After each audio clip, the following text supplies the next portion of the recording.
Messages, Nova, ito kay 3506. Good morning, Brother Bernard. Ask ko lang kung saan ba exactly ang school nila at how much ang bayad pag nag-enroll. Thank you from Lourdes of San Juan City.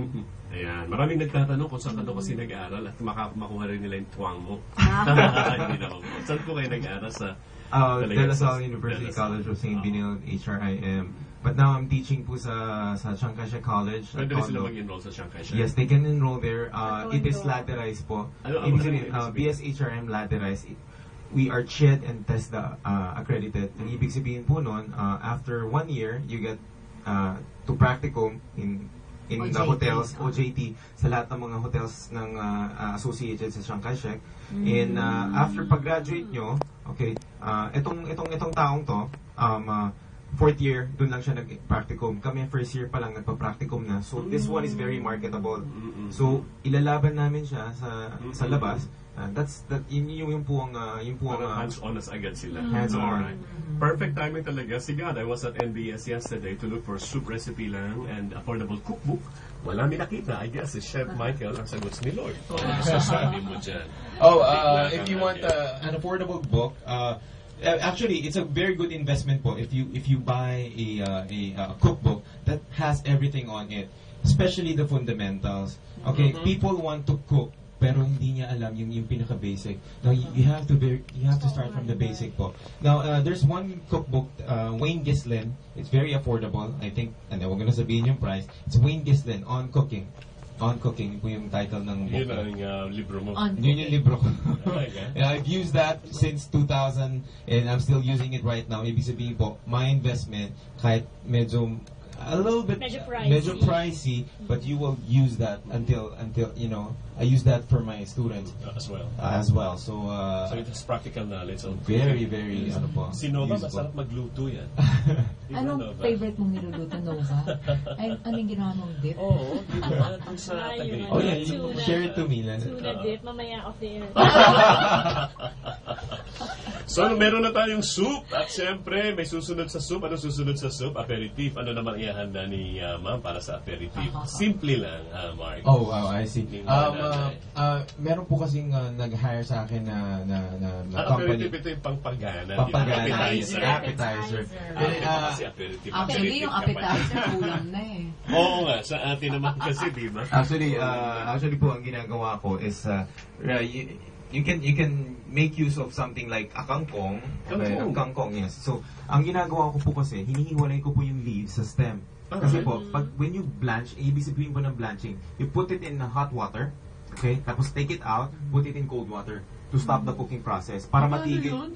Para malutong. Mula sa mainit, malamig, iced water. Ice water para po para matigil ang yes, para maintain ang green. Yung pala ang sikreto, no? Pero hindi ba yung water mo pero na-overcook naman kasi hindi ko nilagay sa hindi kailangan pa man lagyan ng salt yung you water. have to add salt. The reason being, very fast, 10, 15, depending on the seconds. Takes seconds. So, dapat may tongs ka pag mo, tatanggalin mo, nalagay mo na ready, yes. Wow. Or strainer as well. Strainer po. Tapos, a simple that, and then press out the water para you add fried garlic on top. It's magnificent. Very simple. And then, or oyster sauce. If you want, kasi the problem is with oyster sauce, it's very salty. Now you have to salt that with a little bit of water, touch ng sugar.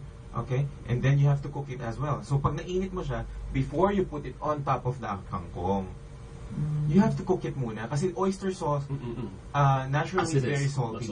It's very salty. Mo rin ulit siya. You have to cook it sandali lang po. Let it boil. Lagyan mo pa ng water? Ng a little bit of water. Sugar. To dissolve it. And then a little bit of sugar. You have the salty, sweet playing in your tongue. More, diba? Simple lang, ano? Tapos lalagyan mo na. You know, there's this one Korean po na actually he's Canadian. I was recently hired as a corporate chef. Sobrang dali po ng pinagagawa sa kanya. And sabi ko, this is not a challenge. Pero sabi ko sa kanya, I want to do it. Sabi ko, and then he wants me to do a very simple dish. Sabi niya sa akin, pwede ka bang gumawa ng okra? Make it fine dining. Sabi ko, Diyos ko, ang lola mo humaba ang hair. So, ang ginawa ko po, I slice okra. Slice okra. Add salt. Slice okra. Slice salt, pepper, and then I have 350 degrees fire. Okay, oil. Okay, add the salt, pepper, and then flour. Mix it together and then fry. Deep fry.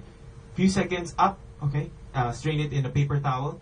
And then I have okra chips ready to go. Very simple. Ngayon, he's Korean. Okay, I'm thinking, I kumuha lang ako ng kimchi from the ref, and then I added it in. He loved it. Ulitin natin, dahan-dahanin natin yung okra. Pakiulit nga.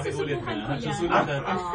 Sa okra, ito yung young okra. Young okra, yes. Ano yun? The long one. Aalisin mo yung ano? No, you don't. Aalisin mo lang po yung pinakadulo. Yung dulo, the head. kabilang dulo. The head po. Just the head. Alright. Tapos po, you slice it very thinly. Ano to? Lengthwise, crosswise? Bias cut po. Diagonal. Probably Pero mga kasama 45 yung mga degrees. ano mga Mga buto, seeds, yes. mga seeds. Kasi po, ang Basta problem... tanggalin yung mga seeds. No, don't. Oo. No, actually, kasi ganito yan. Actually, the flavor is in the seeds. Ayun. Would you imagine?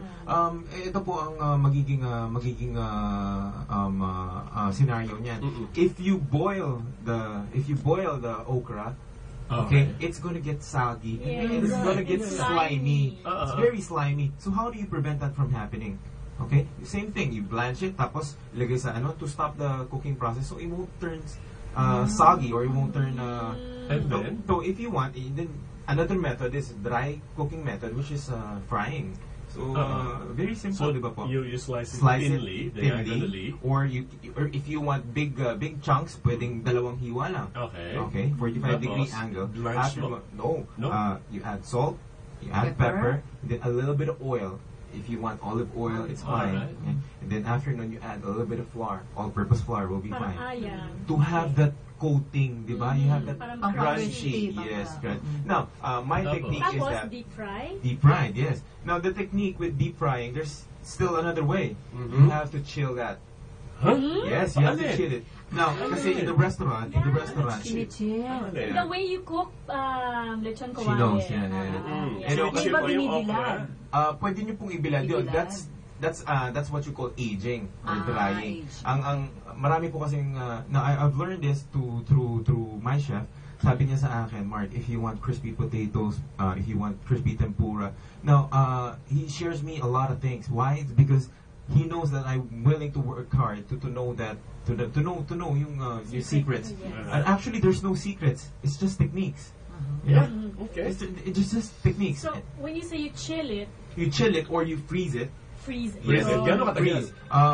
Basta't tumigas na siya, frozen na siya, pull it out, Alright. ready na yung fryer, put it in, tapos lalabas lahat ng Lutong nun, yeah. ang lutong nun, my God. I've tried it hundreds of times, still. Ako, misis, meron ka namang isinulat mo. Isinulat mo naman. Ako, mahirap po pag invite me to your homes. Huwag ka magsalita ng ganyan. At marami na nagtitext sa'yo. Gusto ko nga maging son-in-law eh. Oh my God. Maski my girlfriend na siya, I want to be Mark's father-in-law. Oh my I have a very beautiful daughter who's a brilliant architect who loves to eat. My daughter is 24 and she's in Singapore as an expat working as a design Oh my consultant. God. Thank you so much. Tama, Really tama flattered. yung aking inanap before the interview. Correct. My girlfriend na po siya. Ang nanay ka talaga. Alam mo yung mga bagay na yan. Ako, hayaan mo anak, sige lang. Thank you so much po. I'm really flattered. Magbabalik po tayo sa marami pang luto dahil ang ating titulo ay Si Kuya sa Kusina, Nurse sa Ospital. Aba, parang hindi magkatugma, pero yun ang katotohanan ni Marga. Samantala may pagbabalita si Maria Navales Pulgo. Arzobispo naniniwalang pwede pa rin magkaroon ng people power. Alamin natin ang detalye kay Marian Navales Pulgo. Come in.